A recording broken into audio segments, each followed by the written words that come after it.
Hello guys, स्वागत है आप सभी का मेरे चैनल मिशन गुरु में। तो इस वीडियो में हम लोग समाजीकरण को प्रभावित करने वाले कारकों के बारे में बात करने वाले हैं। ठीक है, तो चलिए स्टार्ट करते हैं। समाजीकरण को प्रभावित करने वाले कारक में सबसे पहले आता है राष्ट्रीयता। तो हर देश की अलग अलग संस्कृति होती है। इंसान जिस भी देश में पैदा होता है उस देश की संस्कृति के अनुसार अपने आप को ढाल लेता है। जैसे कि उदाहरण के रूप में देखिए, भारत, जापान, अमेरिका में रहन सहन, खान पान अलग अलग होगी, वहाँ की भाषा, सामाजिक व्यवहार अलग अलग होंगे। तो ये जो तो वहाँ का समाजीकरण भी अलग होगा। वहाँ रहने वाला व्यक्ति एक अलग तरह से व्यवहार करेगा, इंडिया में रहने वाला व्यक्ति अलग तरह से व्यवहार करेगा। ये क्यों होता है? क्योंकि राष्ट्रीयता का प्रभाव पड़ता है समाजीकरण में। ठीक है, दूसरी चीज़ है राष्ट्रीयता को प्रभावित करने वाले कारक, समाजीकरण को प्रभावित करने वाले कारक में लिंग। हालांकि जेंडर अर्थात लिंग का समाजीकरण में प्रभाव नहीं पड़ना चाहिए, बट दुर्भाग्यवश पड़ता है। ठीक है, समाज कई बार लड़के और लड़कियों से अलग अलग प्रकार के व्यवहार की उम्मीद करता है। जैसे कि पहनावे से जुड़ी सामाजिक अपेक्षाएं, कि एक लड़की है तो वो साड़ी पहनेगी, एक लड़का है तो वो पैंट शर्ट पहनेगा, ऐसा टाइप से। घरेलू कार्य का विभाजन, जैसे कि जो लड़कियां हैं, ठीक है, वो घर का काम करेंगी, लड़के बाहर का काम करेंगे, ये समाज ने डिसाइड कर दिया है। सामाजिक भूमिकाएं, तो समाज समाज से जुड़ी कई सारी भूमिकाएं उन्हें निभानी होती है। तो इसमें लड़की का कुछ कार्य फिक्स है और लड़के को कुछ कार्य फिक्स है। तो ये किसने फिक्स किया है? समाज ने फिक्स किया है। तो क्या बोलते हैं, ये भी आपके समाजीकरण को प्रभावित करती है, लिंग। ठीक है, महत्वपूर्ण नोट क्या है?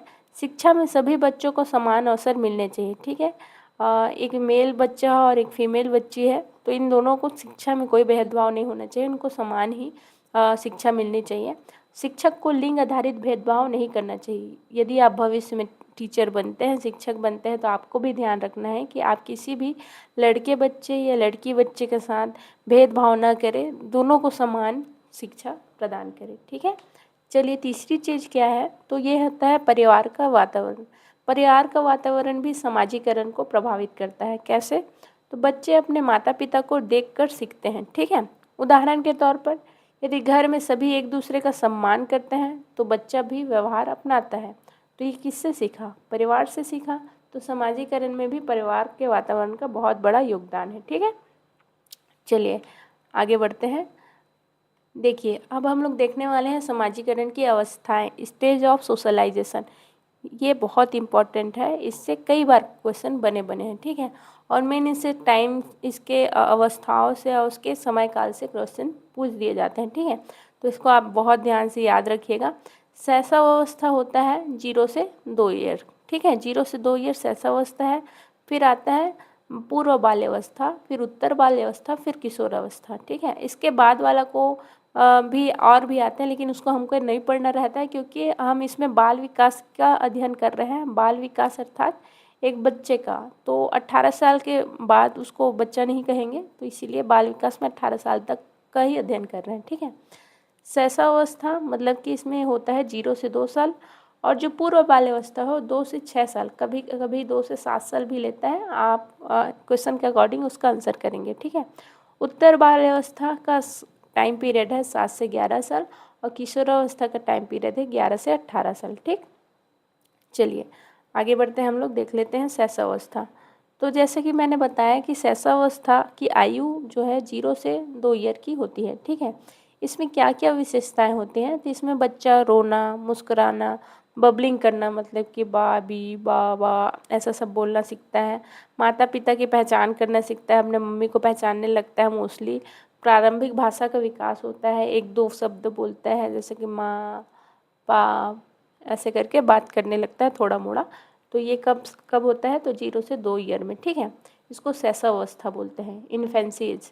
इसके बाद आता है पूर्व बाल्यावस्था, इसको बाल्यावस्था भी बाल्यावस्था आता है। बाल्यावस्था को 2 भागों में बांटा गया है, पूर्व बाल्यावस्था और उत्तर बाल्यावस्था। ठीक है, एक होता है, और एक सेकेंड, ये जो बाल्यावस्था है 2 पार्ट में बटा है, पूर्व बाल्यावस्था, ठीक है, और दूसरा होता है उत्तर बाल्यावस्था। जो पूर्व बाल्यावस्था है 0 से 2 ईयर, 0 से 2 ईयर तो हो गया है, एक सेकेंड, ये होता है 2 से 6 साल तक, कभी कभी इसको 7 साल भी लेते हैं। तो 2 से 6 साल याद रखिएगा मेनली। उसके बाद जो उत्तर बाल्यावस्था होता है वो होता है 6 से 11 साल तक। ठीक है, चलिए तो हम लोग इसी को पढ़ने वाले हैं। एक सेकेंड। ठीक है, तो जो पूर्व बाल्यावस्था होता है 2 से 6 ईयर का होता है, मैंने पहले ही बताया। इसमें क्या क्या विशेषता है? इसमें भाषा का तीव्र विकास होता है। इसी एज में बच्चा क्या है, बोलना सीख जाता है। जब वो 2 से 6 साल का रहता है तो अनुकरण करता है। अनुकरण मतलब कि नकल। अक्सर आप देखेंगे कि बच्चे आपका नकल करते होंगे। ठीक है, घर में अगर कोई बच्चे हैं तो आपका ज़रूर नकल करते होंगे, तो नकल से ही सीखते हैं, इसको अनुकरण बोलते हैं। तीसरा है खेल के माध्यम से सीखना। बच्चे खेल खेल में भी बहुत सारी चीज़ें सीखते हैं। और ये कौन से एज ग्रुप में होता है? 2 से 6 ईयर। इसको ही क्या बोलते हैं? पूर्व बाल्यावस्था। ठीक है, आप इनका नाम याद रखिएगा, एज ग्रुप याद रखिएगा, इसकी क्वालिटी भी याद रखिएगा, सभी इसमें इंपॉर्टेंट है। ठीक है, उदाहरण के तौर पे देखिए, बच्चा शिक्षक शिक्षक या डॉक्टर डॉक्टर खेलता है। स्कूल में जब वो टीचर देखता है तो घर आके टीचर की नकल करता है, या डॉक्टर देखता है डॉक्टर की नकल करता है, तो वो नकल कर करके सीखता है। ठीक है, खेल के माध्यम से सीखता है जब वो 2 से 6 साल का बच्चा रहता है तो। ठीक है, चलिए आगे देखते हैं। दूसरा है उत्तर बाल्यावस्था, जिसको 7 से 11 वर्ष इसका टाइम पीरियड है। इसकी विशेषताएं ये है कि इस एज में बच्चे मित्र बनाते हैं, समूह में कार्य करते हैं, अब वो फ्रेंड ग्रुप में रहने लगते हैं, नियमों का पालन करते हैं, अब आपकी बातों को समझने लगेगा और पालन करता है। शिक्षक एवं साथियों से सीखना, आपस में जो फ्रेंड है और टीचर है उससे सीखता है जब वो 7 से 11 साल के एज का हो जाता है तो। ठीक है, चलिए तीसरा होता है किशोरावस्था, एडोलेसेंस बोलते हैं इसको इंग्लिश में। इसका जो टाइम पीरियड होता है 11 से 18 साल का होता है। ठीक है, इसे तनाव एवं तूफान की अवस्था भी कहते हैं। ये बहुत ही इंपॉर्टेंट है, कई बार एग्जाम में पूछा हुआ है कि तनाव और तूफान की अवस्था किसे कहा जाता है। ठीक है, तो किशोरावस्था को कहा जाता है। चलिए इसकी विशेषताएं देखें तो इसमें क्या होता है, इसमें मित्रों का प्रभाव सबसे अधिक होता है। आप याद रखिएगा, ऐसा क्वेश्चन बन सकता है कि कौन से एज ग्रुप में मित्र का प्रभाव सबसे अधिक रहता है, तो वो टीन एज बोलते हैं ना, टीन एज मतलब कि किशोर अवस्था में। ठीक है, उसके बाद है पहचान बनाने की इच्छा है। इस एज में बच्चे पहचान बनाने की इच्छा रहती है उन्हें। फैशन एवं व्यक्तित्व पर ध्यान, इसमें पहनावे ओढ़ापे में ज़्यादा ध्यान देते हैं। स्वतंत्र निर्णय लेने की इच्छा। ठीक है, इसमें बच्चे एक्चुअल में बड़े होते रहते हैं तो इनमें बहुत सारी चेंजेस आती रहती हैं, तो वो लोग खुद नहीं समझ पाते कि वो एक बच्चे हैं या अब वो बड़े हो चुके हैं, इसलिए दोनों के बीच जूझते रहते हैं, इसलिए उनको खुद ही नहीं समझ में आता, इसलिए इसको तनाव एवं तूफान का एज भी कहा जाता है, स्टॉर्म एंड स्ट्रेस। ठीक है, और ये सभी उसकी चीज़ अवस्थाएं हैं। अब हम लोग इसका उदाहरण देख लेते हैं। मेरे दोस्त के पास नई स्कूटी है, मुझे भी चाहिए, ऐसी सब जिद एडोलेसेंस मतलब किशोर अवस्था का एक बच्चा करता है। ठीक है, मेरे सभी दोस्त ऐसे कपड़े पहनते हैं, मैं भी वही पहनूंगा, तो ये जो फैशन व्यक्तित्व पर ध्यान वाला क्वालिटी आ जाएगा। तो ये सभी एडोलेसेंस किशोर अवस्था के बच्चे ऐसा सब चीज़ें करते हैं। ठीक है, चलिए नेक्स्ट है शिक्षा में समाजीकरण का प्रयोग। ठीक है, तो आप एजुकेशन में समाजीकरण का कैसे प्रयोग कर सकते हैं उसके बारे में हम लोग देखते हैं। तो एक अच्छा शिक्षक समाजीकरण को समझकर बच्चों का समग्र विकास कर सकता है। ठीक है, अगर एक अच्छा टीचर है तो वो समाजीकरण को आराम से समझकर बच्चों का विकास कर सकता है। शिक्षक क्या करे, यदि आप भविष्य में टीचर बनेंगे तो आपको क्या करना रहेगा उसके बारे में देखते हैं। तो बच्चों से मित्रवत व्यवहार करें, फ्रेंडशिप रखें बच्चों से, स्वयं रोल मॉडल बने, जैसा व्यवहार बच्चों से आप चाहते हैं उनसे वैसा ही व्यवहार करें, क्योंकि बच्चे अनुकरण करके सीखते हैं। ठीक है, समूह गतिविधियाँ कराएं, ग्रुप में उनसे वर्क कुछ भी गतिविधि कराएं, एक्टिविटी कराएं। ठीक है, सहयोग एवं अनुशासन की भावना विकसित करें, बहुत इंपॉर्टेंट है उनको, ये ज़रूरी ही है। सकारात्मक मीडिया का उपयोग करें, मीडिया का यूज़ करके भी उन्हें सिखा सकते हैं, जैसे अपने फ़ोन उनका, लेकिन सकारात्मक हो। ठीक है, सभी बच्चों के साथ समान व्यवहार करें, किसी के साथ को किसी भी प्रकार का भेदभाव ना करें। शिक्षक के लिए याद रखने योग्य बातें क्या क्या हैं, चलो हम लोग उसे देख लेते हैं। पहला है बच्चा सबसे अधिक देखकर सीखता है, इसलिए आप खुद उसके रोल मॉडल बने और खुद अच्छी अच्छी चीज़ें करें। बच्चे को डांटने से अधिक प्रभाव आपके व्यवहार का पड़ता है, इसलिए उसको कम से कम डांटिए और अपने व्यवहार से ज़्यादा सिखाइए। अच्छा वातावरण अच्छा समाजीकरण बनाता है, तो अच्छा वातावरण देने का प्रयास करिए। विद्यालय और परिवार मिलकर अच्छे नागरिक का निर्माण करते हैं। ठीक है, अब है चलिए विशेष शब्द इम्पॉर्टेंट क्या है, संस्कृतिकरण। कभी कभी हो सकता है आपसे पूछे संस्कृतिकरण क्या है, तो हम लोग देख लेते हैं संस्कृतिकरण क्या है।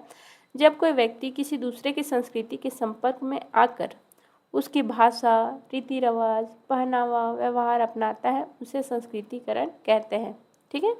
उदाहरण के तौर पर छत्तीसगढ़ का विद्यार्थी उस शिक्षा के लिए पंजाब जाता है, कुछ समय बाद वहाँ की भाषा, भोजन और त्योहारों को अपनाने लगता है। इसे ही क्या बोलते हैं, संस्कृतिकरण। वहाँ की जो संस्कृति है उसको अपनाने लगते हैं, तो उसको संस्कृतिकरण कहते हैं। ठीक है।